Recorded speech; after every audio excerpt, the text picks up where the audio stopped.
encanta ese ánimo, es mitad de semana, es un día complicado, pero no pasa nada porque ya estamos aquí en su noticiero favorito del mundo mundial, el Daily Diario. Yo soy Alida desde La Vega y les doy la bienvenida.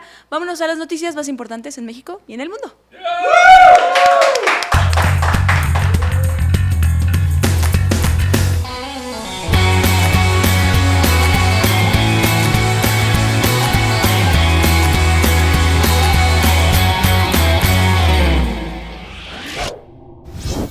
Hoy vamos a empezar con temas electorales. El presidente Andrés Manuel López Obrador dijo que acatará la determinación del INE, en la que le ordena quitar de sus redes sociales las fotografías donde entrega el bastón de mando a Claudia Sheinbaum por considerarlas, además de ilegales, las imágenes más perturbadoras y desagradables del año. Luego de decir que acataría la orden, nuestro abuelo Berrinches reprochó que el órgano electoral intervenga en un tema que fue fuera de mi horario de trabajo, como si nomás fuera presidente de 7 a 10, el don. Es que ayer me pidieron, imagínense, los del INE, que yo bajara una foto en donde estoy entregando el bastón de mando a Claudia. ¿Qué tienen que ver ellos? Pero, ¿por qué? Esto lo hice, creo que como a las 9:30 de la noche. En conferencia aseguró que la entrega del bastón de mando a Sheinbaum contó con autorización por parte de una comunidad indígena, de la cual no quiso dar detalles, y cuando le preguntaron únicamente describió escenas de la película Avatar.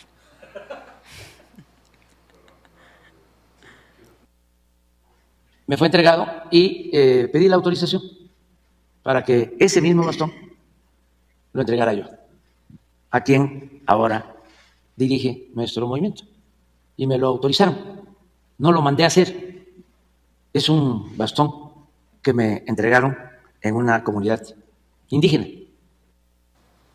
La convocatoria de Morena para las gubernaturas al parecer tiene una consentida, la secretaria de Energía y señora en situación de Wendy Guevara del futuro, Rocío Nale, ya que todo parece estar diseñado a fin de que pueda aparecer en la boleta para contender por Veracruz. Según lo publicado por Morena, las personas que aspiren a una candidatura podrán inscribirse sin la necesidad de haber nacido en la entidad y solo cumpliendo con 5 años de residencia en el estado. Algo con lo que cumple Nale, pues es nacida en Zacatecas, pero vive en Veracruz, convirtiéndose así en una de las peores combinaciones que México puede ofrecer: un zacacruzano. Además, detalla que la ausencia por 6 meses no interrumpe la vecindad y aplicará lo mismo para la Ciudad de México, Jalisco, Yucatán, Tabasco, Morelos, Guanajuato, Puebla y Chiapas. En Puebla, Rosario Orozco Caballero, Charito, se destapó para contender por Morena la gubernatura de Puebla en las elecciones de 2024. Y si usted se pregunta, ¿quién carajos es Charito? No es el único, pero aquí le explico. Es una mujer que tiene la increíble calificación de ser viuda del exgobernador Miguel Ángel Barbosa. Charito hizo el anuncio en sus redes sociales destacando que cumple con los requisitos, pues argumentó que se necesita un perfil femenino en el puesto, ya que Puebla vive momentos de cambio. Suerte a Charito, ojalá tenga mejor paso que su marido y que nunca meta la pata. En tanto, Mario Delgado, dirigente nacional de Morena, adelantó que se usará la tómbola para definir a senadores y diputados plurinominales, esto con el fin de evitar los acuerdos cupulares y porque ya no tiene caso seguir fingiendo que a Morena le interesa meter gente preparada. Ni madres. Una tómbola primero, luego concurso para ver quién orina más lejos y bienvenidos a la legislatura. Una vez que se hayan cumplido las acciones afirmativas, que también serán por tómbola, el resto de los espacios, de acuerdo a nuestros estatutos, serán por tómbola, para que toda la militancia tenga derecho a participar y a representar a nuestro movimiento en los congresos, ya sea en el Congreso de la Unión o en los congresos estatales. El dirigente y único juez de línea que todo el tiempo podría ver ambas porterías, admitió que el próximo lunes hablará con Claudia Sheinbaum para definir si le dan permiso o no de buscar la jefatura de gobierno de la Ciudad de México. Por más aspiración que tenga, por más interés personal que yo tenga respecto de la Ciudad de México, pues yo soy, como dirigente, soy el primero en actuar con congruencia y poner por delante primero al proyecto más que cualquier interés. Sobre Marcelo Ebrard, Delgado señaló que a su parecer el mensaje que realizó el lunes dejó claro que va a seguir del lado de la transformación, pero al referirse a la asociación civil que anda promoviendo, le recordó que en Morena se prohíben las corrientes. Se nota, todas las morenistas son finísimas. Marcelo Ebrard respondió diciendo que Morena no ha resuelto la impugnación al proceso interno, ni lo hará, y que evidentemente Delgado no había entendido nada de lo dicho por el ex canciller. Marcelo, ¿no crees que el que no ha entendido nada es otro? Un juez federal negó suspender los ataques de Víctor Hugo Romo, exalcalde morenista de Miguel Hidalgo y señor en situación de Genaro Lozano, contra Xóchitl Gálvez por el tema de la casa que los de Morena le quieren demoler. El 7 de septiembre, el juez había concedido una suspensión provisional al hidalguense, con la que Romo fue obligado a quitar publicaciones de julio y agosto que tenían que ver con el escándalo. Sin embargo, al negarse la suspensión definitiva, la orden quedó sin efecto, aunque Gálvez aún puede impugnar la resolución. Por cierto, Xóchitl Gálvez negó haber plagiado algunas partes de su tesis, como se denunció en redes sociales, donde se aseguró que hubo plagio de un documento del Programa del Cambio Climático 2009-2012, publicado en el Diario Oficial de la Federación el 28 de agosto de 2009. Gálvez explicó en redes que su título profesional como ingeniera en computación por la UNAM lo obtuvo por medio de experiencia profesional y aclaró que los ataques seguirán ya que faltan 257 días para las elecciones, dato que evidentemente fue plagiado del calendario, acusó Morena. El título lo obtuve por experiencia profesional y ese título se obtiene presentando casos prácticos que te acrediten que tienes experiencia como ingeniera. Entonces lo que yo presenté fue un informe donde se toman algunos párrafos. Jorge el Travieso Arce, ex campeón mundial de boxeo, se subió al tren de invitar a Xóchitl Gálvez a su casa y le ofreció 3 residencias para su gira. Y si una cosa lleva a la otra, también para que averigüe por qué le dicen travieso. El sinaloense escribió a la coordinadora del Frente Amplio diciéndole que podía hacer uso de cualquiera de sus casas en Los Mochis, en Hermosillo o incluso la de Estados Unidos, que describió no tan grande como la Casa Gris de Houston, pero ganada limpiamente a chingazos. En más información, el senador morenista con la garganta más profunda de toda la legislatura, Alejandro Rojas Díaz Durán, presentó una iniciativa para que los expresidentes de la República que concluyan su mandato puedan ser senadores por un periodo de 6 años. Señor, mejor invítelo a una de sus casas a pasar la noche como el Travieso Arce y listo. No ande organizando tonterías. ¿Qué necesidad de coquetearle así en público? Gobiérnate, Alex, por favor. Rojas Díaz Durán argumentó que esta reforma busca aprovechar la sabiduría de los expresidentes que dejan el cargo, pues al parecer el legislador es el único mexicano que no se ha dado cuenta de que llevamos 5 años presenciando cómo la sabiduría de López Obrador se marchita al grado de no permitirle ir solo al baño. Para que los expresidentes de México o expresidentas, a partir de 2030, sin fuero y sin paga, puedan aportarle al país su experiencia y su conocimiento, así como sucede en otros países del mundo. Hasta Pepe Mújica, expresidente de Uruguay, o en Chile, o en Argentina, en Europa también, y en otras latitudes del mundo, pueden ser senadores de la República. En otro asunto, el subsecretario de Seguridad y Protección Ciudadana y señor con eterna expresión de ¿qué hago aquí?, Luis Rodríguez Bucio, exhibió a jueces cuyos fallos, según el gobierno federal, han favorecido al abogado Juan Collado, Emilio Lozoya, Auriel Carmona y al capo Vicente Carrillo Fuentes, el Viceroy. Durante una sección denominada Cero Impunidad de la conferencia mañanera, indicó que el juez Julio Veredín otorgó una suspensión provisional para evitar la extradición a Estados Unidos del Viceroy. Asimismo, señaló al juez Gustavo Aquiles de eliminar la medida de prisión preventiva al abogado Juan Collado en su proceso por defraudación fiscal. También acusó al juez Gerardo Alarcón de ordenar la suspensión del procedimiento en contra de Emilio Lozoya por operaciones con recursos de procedencia ilícita. Sobre los magistrados, Elisa Álvarez, Reinaldo Reyes y Carlos López del 10º Tribunal Colegiado, acusó que ordenaron liberar al fiscal Uriel Carmona con el argumento de no haber respetado su fuero. Sobre los fiscales que no pudieron armar un pinche caso decente en contra de los procesados, el subsecretario no dijo nada. Una jueza vinculó a proceso a Alan N. por el probable feminicidio en contra de su exnovia Ana María Serrano Céspedes, la joven de 18 años asesinada el pasado 12 de septiembre en su casa en el municipio de Atizapán, en el Estado de México, y con quien había tenido una relación de aproximadamente 1 año y medio.